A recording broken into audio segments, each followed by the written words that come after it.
How are things, y'all? Greetings. Ben George is back for another little session here. And we just really want to discuss, this is going to be like the second segment of racism and oppression too.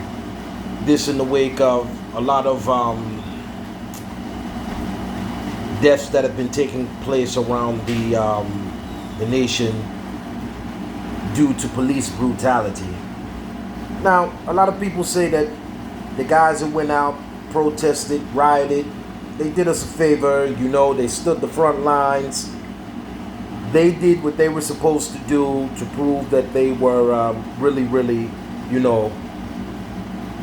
they weren't going to stand for it anymore. But the problem to me with that is, and I'm just going to speak simply on that from the beginning, it's just not an everyday thing for them. They don't look to expose corruption every day. They don't look to take down oppressors every day, and then as soon as they get the opportunity to riot, loot, and just do all kinds of nonsense, they jump right on it. And personally, I don't believe it's to anyone's avail for them to have even gone out on the streets and just yelled as loud as they could. Personally, I believe it takes a little bit more strategics. It would have been something like tactical arms training I would have looked at, first infantry training, something to that effect if they really wanted to make a positive change. Most of the tapes that I'm showing are just showing a lot of destroying the property that most of them built and most of their ancestors slaved to be able to give to them, and that those things being destroyed liberally, just because that's the way people felt. Too much emotion in that with me. I think you got to be more strategic against a paramilitary organization like the police. It just doesn't seem like it did any good. And even though they got a few police down and they're talking about shutting things down, that could have been done without all of the noise, and most of the rioting and the protesting looked like it was people who had nothing to do with the situation. Either, they were either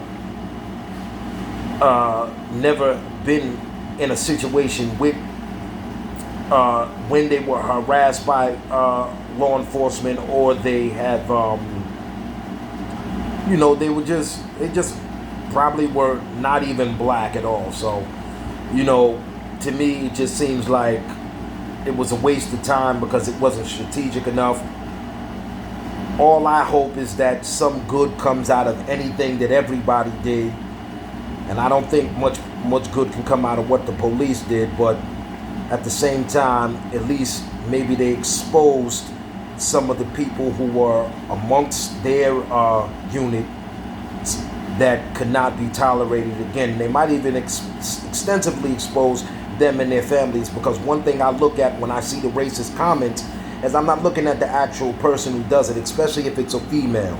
I look at the person's last name, and I said, yeah, you shouldn't have said that if you want to keep all those with you. But let's move on to the topic of our conversation. And the basic and broad conversation that we're looking at is racism and oppression in and of itself. So, racism and oppression in and of itself. It's like I said before, I was asking a lot of people how many times do they feel like they've been oppressed racially, and how I'm pretty sure that those who claim that Black America went through all of this and all of that, they don't realize how vicious a black person can be in their efforts to retaliate when something like this takes place. And I'm not going to assume that every black person is this way, but the majority of them, yeah, maybe, because Africa is one of the most dangerous countries in America. It might be the fact that it's that dangerous is the reason why everyone's saying that America is so great. So I need y'all to really understand for me now. take into context. If you look on whole upon the world today, so Africa's supposed to be this great continent with all of these resources and the people are poor. It's because they're not going to give anything to their brethren the way that the white people are going to share with themselves. And I don't really want to call white people unless they're pure of heart, because I believe that white is a representation of something that is purity. But Caucasians in and of themselves, when they are being oppressive, at least they're being oppressive with a unified front. And I don't believe that unified front is going to stand long when they're doing wickedness. This is another reason why I can say, oh, some good can come out of even the things that they did, because the reality of the situation is now they put us on alert. And when you're talking about putting frontline soldiers on alert, then you're dealing with an extremely dangerous situation. And you're dealing with people who will not only end your tyranny or your oppression, they will end the thought that you would even try to go there again. So this is what I was trying to explain to y'all in the first time, that black people can say that they're oppressed, they can say that they're being affected all of these times about things that happened years on, but to me that's a mystery. And I'm gonna tell you that it's a mystery because of retaliation. I don't know any black people who you're gonna slap with your tunic and they're gonna they're gonna shove you slightly.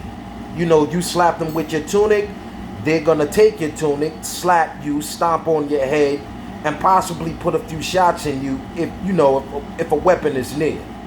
So I want y'all to understand this reality here. The whole country's been torn up now, and it's pretty much, and maybe it was a few black bombers out there who was warning the rest of the people that, look, y'all don't go out there and tear this up, we might tear this whole city apart no matter what we got to do. Like they're walking there with bombs strapped to them, letting them know, not only do I not want y'all to get out of here, I don't care if I live just as long as I get rid of y'all. And I'm gonna tell y'all right now, there's a lot of people out there like that. And I'm not even gonna say that they're only black, because I see a lot of suicides taking place in the Caucasian populations that I don't usually realize in black populations or African American populations. So we're gonna sum this up tonight kind of quick. It's not gonna be as long as the first racism and oppression segment, but just understand, if you feel like you're being oppressed and you feel like things are going wrong in your life, sometimes you have to witness to yourself, what would it be like if I completely changed this around? What would this look like if it were all under my control? And this is what I want blacks and whites to really think about, because even though they said they wanted to do this, they want to fight for this, they want to fight for that, it's got to be a contingency on what they want to see out of their fighting. It's got to be some type of change that they're fighting for. If they like things the way that they are, they shouldn't be fighting. And I'm going to tell you right now, it's like I told you in the first segment of racism and oppression. Black people are going to do you 10 times worse than you did them. I've never known black people who have ever dealt in any situation where they were actually scared to die or scared to go at the enemy with full force. Most of the times when they didn't, it's only because somebody offered them something so they wouldn't. And most of the time it probably wasn't worth, them not going to that extent, but at the same time they took it. And I'm not going to call all those guys sellouts, but all I'll say is that, do you really want to work for something that represents the oppression of your people?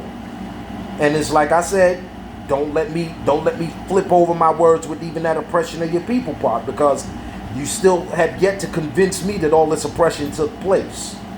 Because I know for a fact that if you take something from a black man, he's going to want to take everything from you. If you hurt him in any way, he's going to want to hurt everything that you love. And this is not just for other people who are not in the black race. this goes for anybody who steps on a black man's toes. And you can say it was just me, but all of these dudes talking about they're unified and all of that, they're calming it down to show a unified front. And I'm going to tell you right now, the average black man ain't going to take too much nonsense from nobody, even if he think he got to die, because it's not in his nature. Racism and oppression. Have you been racially oppressed? I want to know about it.